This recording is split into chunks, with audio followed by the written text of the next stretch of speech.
I feel like the reason Salena Zito got this story and was with the president that day and spoke to him for over an hour within 24 hours of it happening is because Salena Zito has made a lifetime out of reporting on events and places and people that few others will. The mainstream doesn't.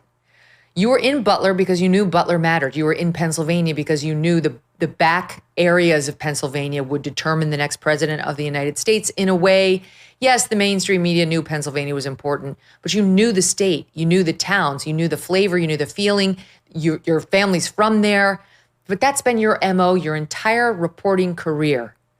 And I just think like there was, in the same way there was divine intervention to save Trump that day, there was something divine about you being steps away and having that front row seat to history, Salena. You're the perfect person to write this book. Congrats on the pub. And you tell me, when you think back on it almost a year later, how do you see it? How do you feel it mattered?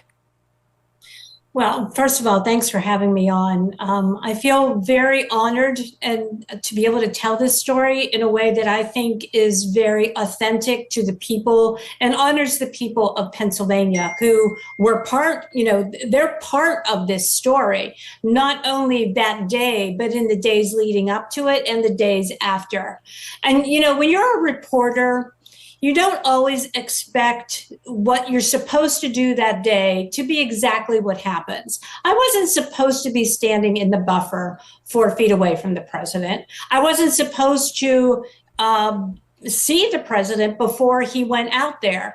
But through a series of we're going to do this, Salena, we're not going to do that, people will really enjoy having a front row seat to that back and forth about how I ended up there.